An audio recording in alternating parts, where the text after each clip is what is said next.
Hello বন্ধুরা, আমি সুদীপ। আজকে ব্যাডেস রবি কুমার নিয়ে কথা বলবো। প্রথমেই সমস্ত সিনে লাভারদের জন্য, যারা এই সিনেমাটা দেখব ভেবেছে বা দেখতে গেছে, তাদের জন্য ফাস্ট ফরওয়ার্ডে 1 মিনিট নীরবতা পালন করব এবং আমি এই সিনেমাটা দেখে আর দাঁড়াতে পারছি না, তাই বসে বসেই করছি। আপনারাও করুন নীরবতা পালন। হয়ে গেছে। এবারে আমি এই সিনেমাটা নিয়ে আজকে ডিসঅনেস্ট রিভিউ দেবো। অনেস্ট রিভিউ যদি আপনাদের দেখতে হয়, আপনারা তরুণ আদর্শ বলে একজন লোক আছে, আপনারা অনেকেই জানেন যারা সিনেমা ভালোবাসেন, যারা রিভিউ দেখেন, তার রিভিউটা গিয়ে দেখুন। আমার মনে হয় ওখানে অনেস্ট কথাবার্তা বলা হয়েছে সিনেমাটা সম্পর্কে। আমি এখানে অতটা অনেস্ট হতে পারবো না। তো দেখুন, এই সিনেমাটা নিয়ে আমার চর্চা করার মতো সেরকম কিছু সত্যি বলতে বাস্তবে নেই। এবং হিমেশ রেশমিয়ার গান হোক বা তার জাজমেন্ট হোক, সারেগামাপায় তার রুটি মাংতা হে হোক, আমার লোকটাকে কোনোদিনই সেরকম পছন্দ হয়নি। আর তার ওই পিআর স্ট্র্যাটেজি বারবার আমরা দেখেছি। ইনফ্যাক্ট এই যে একটা টাট্টি তৈরি করা হয়েছে, যেটা সিনেমা হলে রিলিজ করা হয়েছে, বড় পর্দায় রিলিজ হয়েছে, এবং এই রিলিজ করার সাহস যে পরিচালকরা দেখিয়েছেন বা হিমেশ রেশমিয়া এখানে অভিনয় করেছে, তার জন্য তাদেরকে এমনিতেই 25-26টা অস্কার ছুঁড়ে মারা উচিত। আমি খিস্তি দিতে চাইছি না, বাট যে টাকাটা আমার ওয়েস্ট হয়েছে, যে সময়টা আমার নষ্ট হয়েছে, সেই সময়টা টাকাটা আমি জানি কোনোদিনই ফিরে আসবে না। তার জন্য আমি নিজেকেই সরি উন্মেষ বিএমএস, প্লিজ আমাকে কপিরাইট দিও না এটার জন্য। এবারে দেখুন, আমি আমি খুব শখ পেয়েছি। আমি খুব একটা এমন স্টেজে আছি যেখানে আমার কিছুই বলার নেই। সিনেমার ভালো মন্দ পসিবল না আমার দ্বারা। আমি হয়তো সিনেমাটা বুঝতে পারিনি, বা আমার যে সিনেমা দেখার ধরন বা আমার যে ক্যাপাসিটি, তার বাইরে সিনেমাটা তৈরি হয়েছে। হয়তো আমার মাথার উপর দিয়ে গেছে, এত ইন্টেলেকচুয়াল সিনেমাটা ছিল। ভিএফএক্স এত ভালো হয়েছে যে হয়তো আমার চোখের মধ্যে এসে পড়ে, সেটা কোথাও ধাক্কা খেয়ে বেরিয়ে গেছে, সেটা আমার ভিতর পর্যন্ত অ্যাবজর্ব হয়নি।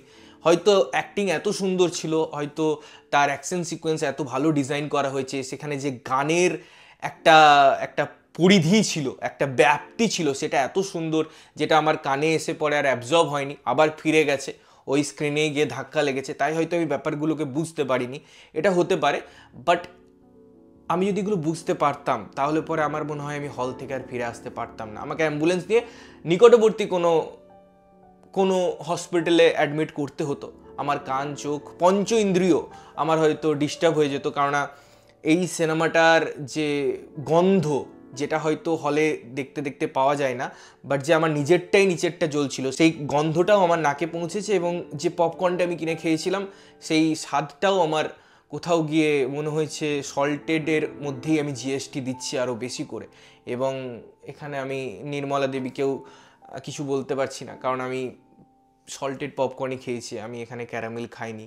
এবং থ্যাংক গড কিছুটা টাকা সেখানে সেভ হয়েছে। আমি কিছু জানি না এই সিনেমার অ্যাকশন গান কি হয়েছে, আমি জানি না। আমার একটা সিনেমার কথা মনে পড়ছিল, আজা নাচলে, এবং সেখানে একটা পোর্শনে না, লাস্টে ক্লাইম্যাক্সে অনেকক্ষণ একটা গান সিকোয়েন্স ডিজাইন করা হয়েছে, এবং আমি ওই জায়গাটা না কখনো কখনো শুনি। ওই যে ল্যালা মজনু যে ব্যাপারটা ছিল, যেটা একটা শর্ট প্রেজেন্টেশন ছিল, পুরো সিনেমাটার মধ্যে আমার এটা বেস্ট পার্ট মনে হয়েছে, এবং আমি মাঝে মাঝে ওটা দেখি। এবার থেকে না আমার ওই বড় পোর্শন দেখলে একটা আতঙ্ক লাগবে এই সিনেমাটা দেখার পর। মানে আমি জানি না এটা কি, আমি বারবার ভুল করে সিনেমা বলে দিচ্ছি। যাই হোক, এত বড় বড় রিভিউয়াররা যখন এত ভালো ভালো কথা বলছে, তাহলে আমাকে বুঝতে হবে যে না, সত্যি সিনেমাটা আমার যে কনজিউমিং পাওয়ার তার উপর থেকে চলে গেছে। এবং এটাই হচ্ছে এই এই হ্যাঁ হ্যাঁ মানে সিনেমাটা। বাকি আপনারা যদি দেখেছেন, তারপরে কতটা ভালো আছেন, কি কি ভাবছেন জানাবেন, আমরা জানতে আগ্রহী।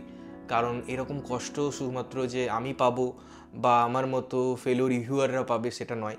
আপনারাও মাঝে মাঝে কষ্ট করুন, তাহলে বুঝতে পারবেন যে আমাদের কি জ্বালা। আর যাই হোক, সবশেষে এটাই বলবো যে সুস্থ হয়ে বাড়ি ফিরুন। আপনাদের ভগবান সুস্থ রাখুক। ততক্ষণের জন্য ভালো থাকবেন, সুস্থ থাকবেন, সবসময় ভালো জিনিস দেখবেন। আমি বারবার বলি ভালো জিনিস দেখতে, বাট এগুলো আসার পর যাই হোক, দেখা হচ্ছে অন্য কোনো ভিডিওতে। ততক্ষণের জন্য টাটা, যদি সুস্থ থাকি।